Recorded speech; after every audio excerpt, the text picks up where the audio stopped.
All right. Welcome back to the GSMC Wrestling Laureate Podcast, brought to you by the GSMC Sports Network. I'm your host, Eric Rodriguez, here every Monday through Friday, 8 p.m. Pacific Time, 11 p.m. Eastern Time. We're going to talk about everything in terms of professional wrestling, all the action inside and outside of the ring, all the drama behind the curtain. Also, we talk about superstar news, injury updates, inactive statuses, and, we touch on every single wrestling promotion there is inside the industry. Either it goes from WWE to AEW to even we talk about nostalgia, the WCW, ECW.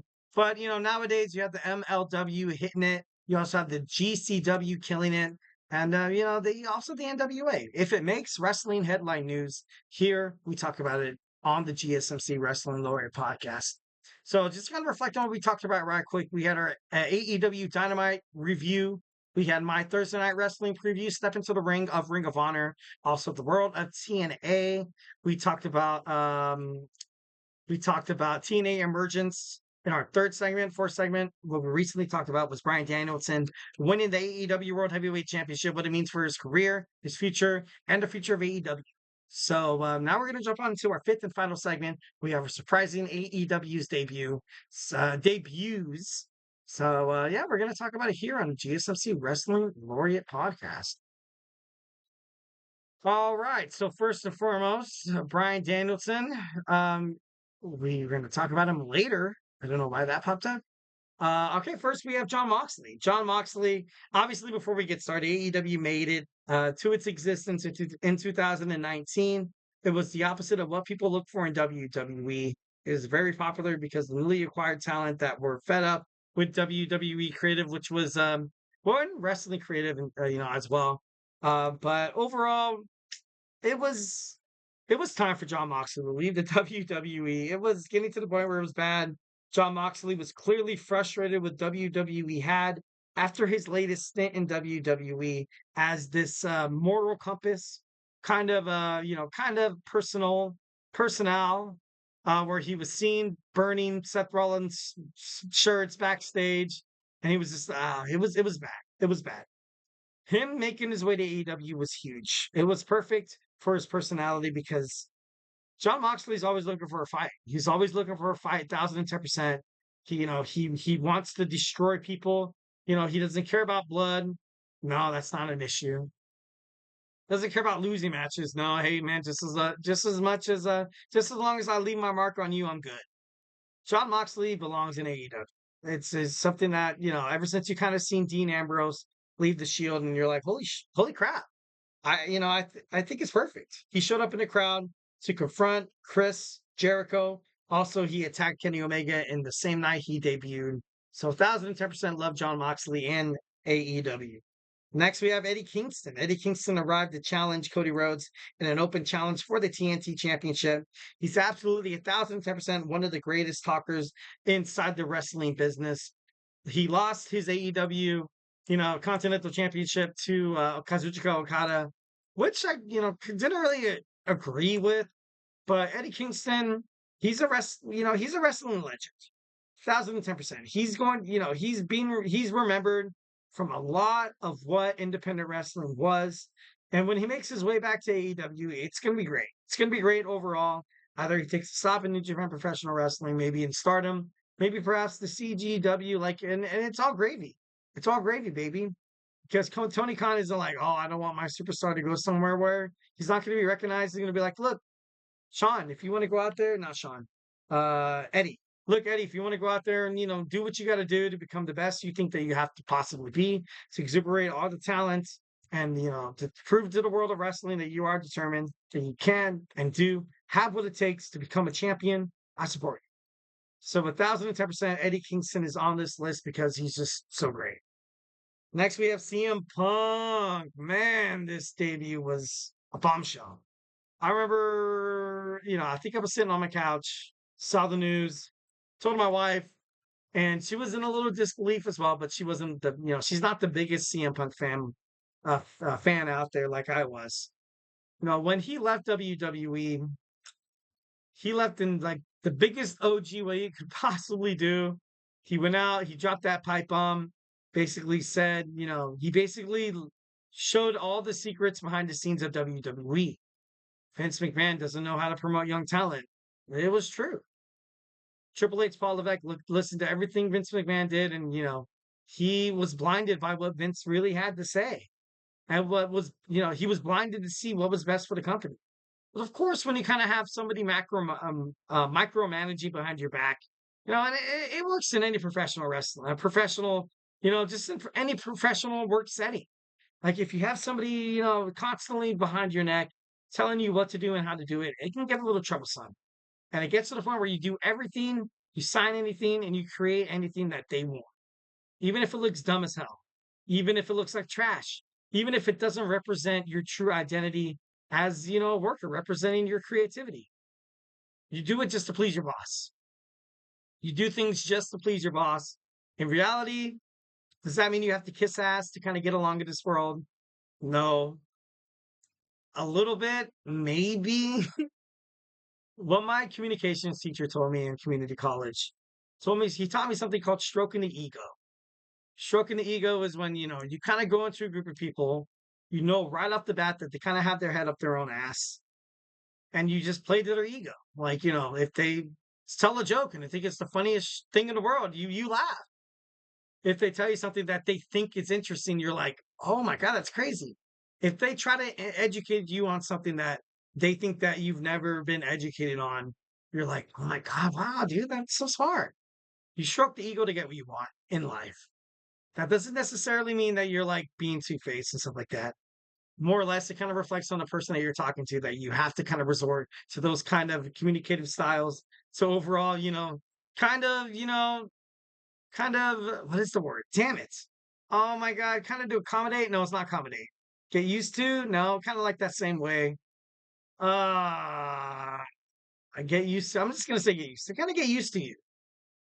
You could, I don't know, just that's just something that my communications teacher always taught me. And that's something that CM Punk did not want to do. He knows what's great for wrestling. He did it before in WWE. And when he left WWE, the fans followed him. Not because he was on a wrestling promotion. He wasn't on a wrestling promotion 7 years before he made his debut in AEW. They were behind him every single time you're in a Raw or SmackDown, PLE, pay-per-view, whatever. You always kept hearing that CM Punk chant. CM Punk, CM Punk, CM Punk. And he was great. Can't really take anything away from CM Punk, but when he made his way into AEW, it was a game changer.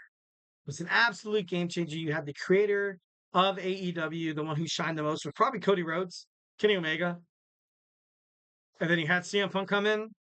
Man, having a million viewers wasn't too hard. Now they're struggling to get in like 500,000 viewers because of everything that happened between Jack Perry, CM Punk, and CM Punk's overall. He said in an interview that he's not really mad at anybody like Colt Cabana or anything like that. Overall, he just feels like it wasn't the right spot for him inside AEW. And AEW seems like you kind of have a bunch of yes men. And I do love AEW. I do. I love Tony Khan. I think he's an amazing leader, but he's not like the leader of leaders. Like, he definitely loves his superstars, which is exactly why I praise him.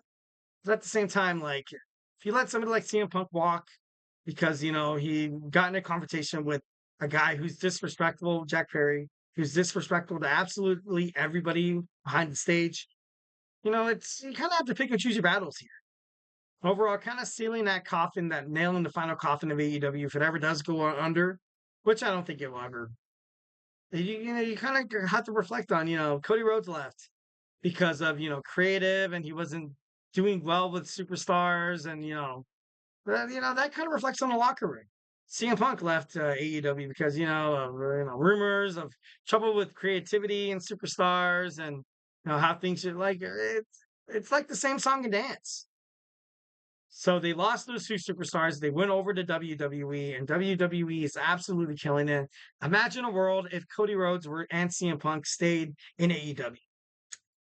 That's a world that I feel like Triple H Paul Levesque wouldn't want to live in because he knows that it's huge. It's a big deal that these superstars came over to him, and he got lucky.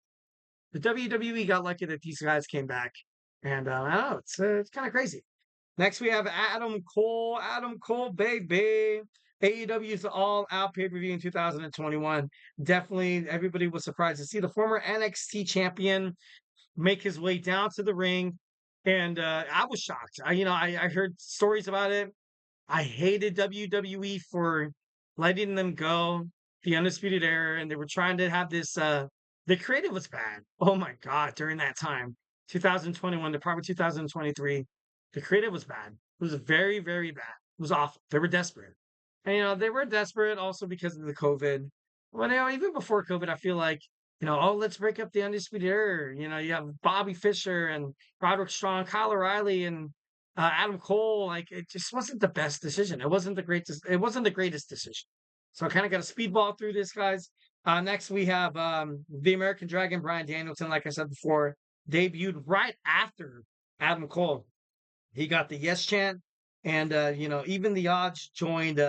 He even the odds to join Christian Luchasaurus and Jungle Boy in a brawl against Kenny Omega, the Young Bucks, the Good Brothers, and Adam Cole.